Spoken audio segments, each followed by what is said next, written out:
I'm Josie Long, writer, stand-up comedian and museum enthusiast. We're looking at Waddesdon Manor near Aylesbury, a Grade 1 listed country house. Join us as we discover the hidden gems of this collection through the staff and volunteers who share their favourite artworks and personal picks. His ears flap, his eyes roll, the trunk goes round and round, and the flowers open and close their petals. Wow. This is one of the boxes that we know was certainly taken by the Nazis. Oh my word. You do need to step back occasionally and remember where you're working. Let's explore stories from Waddesdon Manor, Buckinghamshire. Buckinghamshire was often referred to as Rothschildshire because so many members of the family had great houses here. And Waddesdon is now the only one where the collection's fully intact and it's fully open to the public. I'm Pippa Shirley and I am Director of Collections, Gardens and Historic Properties at Waddesdon Manor. When you enter the house for the first time, what do you feel that it's trying to impress upon the visitor? The sense that you get instantly is one of extraordinary opulence. You walk in and you just think, gosh, there's something to look at everywhere. And it does feel quite overwhelming in some respects. Could you describe what we're looking at now? This object is one of the first things you might encounter as you go into the house. Yes, it is. It is a toy. It's a toy? It's a mechanical elephant with a musical box in its base. And when it's wound up, it springs to life. Wow. It was made in London in 1774 by a French clockmaker. They were designed kind of to show off all of the latest techniques in clockmaking and decorative arts. And I mean, the elephant's gone on being one of the star attractions at the manor. It now has its own Twitter account. It moves with the times. Let's talk about the house itself. Who was it built by and why did it get built? It was built by Ferdinand Rothschild, who was very specific in his instruction to his French architect that he wanted a French Renaissance chateau. And of course, being a Rothschild, that was exactly what he got. Ferdinand married one of his English cousins, so he always intended to settle in England, even though he was a Viennese Rothschild. Am I right in thinking that this is their sort of weekend residence? This isn't even their main residence? Exactly. So it's a very, very, very grand weekend cottage, basically. But that kind of thing blows my mind, the opulence of it, that this could ever be somebody's spare house. Yes. It's too much for me to take in. The house was kind of regarded with some fascination, so much so that Queen Victoria invited herself for a visit and she had the most splendid lunch. So splendid, in fact, that she had to retire to the state bedroom upstairs and have a little lie down. And she presented Ferdinand with a bust of herself as a thank you for the visit. I suppose you can do that when you're the Queen and it doesn't seem off. I feel like anyone else couldn't get away with it. You know, collecting is sort of in the Rothschild DNA, and the collections here were formed by, broadly speaking, 3 members of the family, but the founding collection, if you like, was Ferdinand's. And what kind of stories do these collections tell? What really sort of set his soul afire was what he called association. It's, you know, where these objects came from, who had owned them, where they'd be, you know, what they meant. So it was almost always more like a museum than like just a collection of artworks. It was, but it was also designed to be lived in. So, you know, you walked on the carpet commissioned for the Grand Gallery at the Louvre, and you sat at Marie Antoinette's writing desk. Oh, wow. These objects were very much part of the furnishing of the house. My name's Gary Fenton. I'm a volunteer at Waddesdon Manor, so I have no responsibilities other than to make people a little bit happier while they're there, hopefully. Well, let's talk a bit about what you've chosen and where you'd find it as well within Waddesdon Manor. What you're looking at here is a roll-top desk made by Reisner, who made a few of the pieces of furniture in Waddesdon, made lots of the furniture at Versailles. This desk was for Louis XVIII, pre the French Revolution, when Louis XVI was in power in France. There's no paint on it. It's marquetry, but, you know, to ordinary folk like us, it's inlaid wood, which the pictures on there are all made by cutting different types of wood, putting them together into the picture you see in front of you. Wow. I was thinking, it's not painted, it's therefore somehow less complicated, but that feels far more skilled. Absolutely. The intricacy of it, and the colours have obviously faded a little bit, but they're still there. Wow. I worked in Versailles for a long time, and if you've been to the palace at Versailles, you'll know that it's bereft of any furniture. And the reason was, at the time of the French Revolution, the French people took possession of the palace, sold all the things, and the Comte de Provence, who became Louis XVIII, he was actually exiled not far from Waddesdon Manor at Hartwell House. Oh, that's interesting. He was given the opportunity after the French Revolution to buy it back. But he took the view that, no, it's mine, so why should I buy it back? That's such a connection to kind of global politics. This is a relic of an actual revolution. And the people that were right at the heart of it, drawing out the plans at the time that it was happening. I'm Catherine Taylor and I'm the head of archives and records at Waddesdon.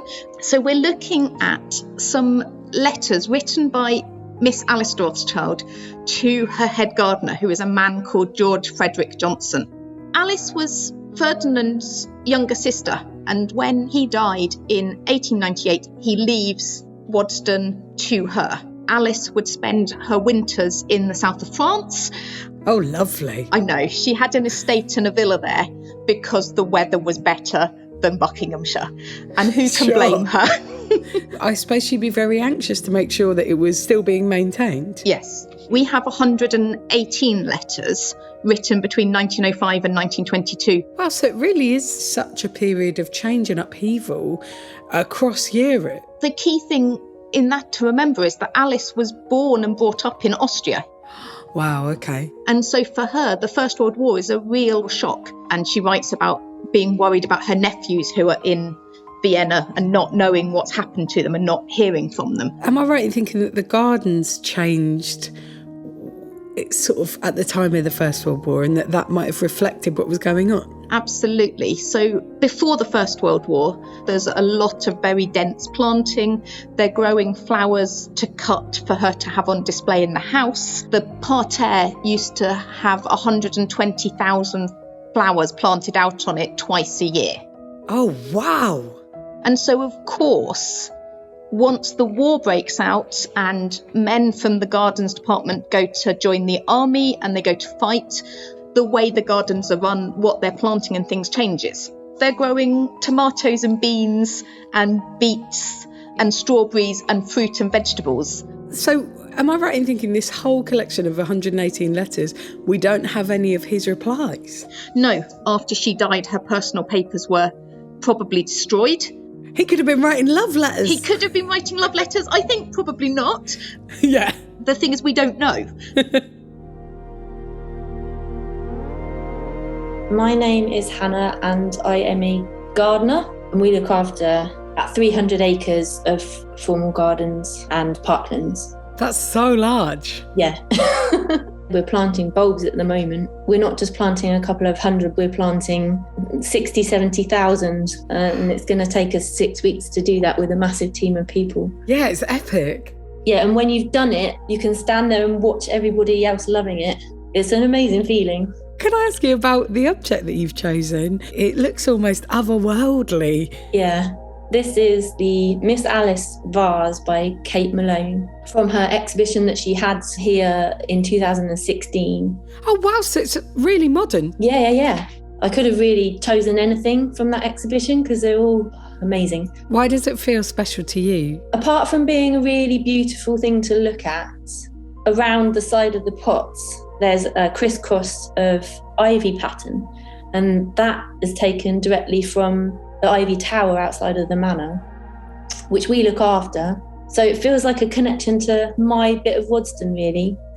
Oh, wow. Why is it called the Miss Alice vase? While she was making this particular vase, she realised part of the lid was reminding her of the forehead of Miss Alice, who was the owner of Waddesdon. And it's become a portrait of Miss Alice in vase form.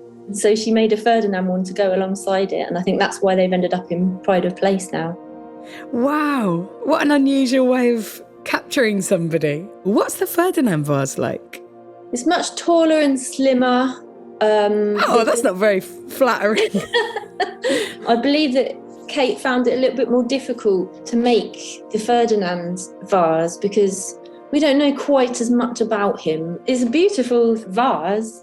But I think she felt like it was much easier to get a lot more personality into the Miss Alice vase. I think if you do look at pictures of them, you completely see that this is actually a portrait. It looks just like her, but in a vase.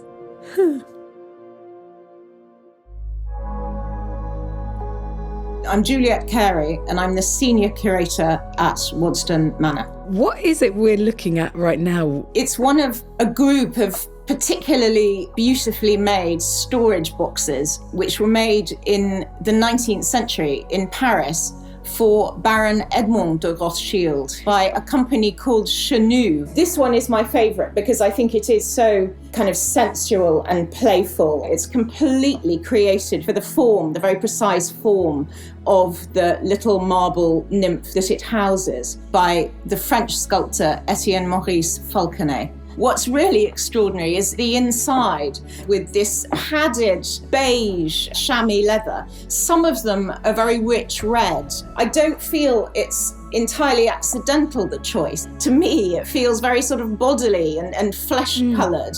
You also have a sense of how it's not just that the box is made to fit her form, but the box actually changes its form over time because of the little marble nymph inside. There's a little concavity in the lid, for example, where the top of her head has shaped it into a dimple. God, it's like being able to take a mould of it or something and then recast it just from that. I always think someone like Rachel Whiteread might be very inspired by the empty spaces for objects inside these boxes. After Edmond died, these boxes protected them when much of the Rothschild collection was looted by the Nazis. Preserving the art and preserving the style of the place, it must feel like preserving their family history as well, not simply preserving it as a place for people to visit. I think that's absolutely right. The member of the family who's most closely connected with Waddesdon now is the present Lord Rothschild. And one of his great interests is contemporary art. So, for example, in one of the upstairs rooms, we have a wonderful chandelier by Ingo Maurer, which was commissioned for the house in 2002. I've heard a visitor once of standing in the room saying, "Oh my goodness, it's an explosion in a dishwasher." And that does slightly express it, actually. But in a sense, it's the contemporary version of all the wonderful 18th and 19th chandeliers that we have now hanging through the house. There's a kind of a relevance and a connection to what's gone before, but yet it's moving the house in a new direction. And that's really important, I think, to Lord Rothschild. He very much wants it to be a living, forward-looking place and not a mausoleum. What to you makes Waddesdon such a special place? And also, what do you hope that visitors who come would take away from their visit? I want visitors to Waddesdon to be kind of surprised and delighted and amazed. It is a statement of immense wealth, but I think it's still possible to come into the house and just marvel at it. And that's what I think I really want people to do. There's also something really special about the fact that it has ended up in public ownership through the National Trust. I mean, Ferdinand was very clear that great collections that were put together by private individuals ought to migrate into the public domain. Oh, yes. I totally agree. And I think it's so wonderful. That's such a great legacy of something sort of that was at one time so exclusive. Yes, exactly.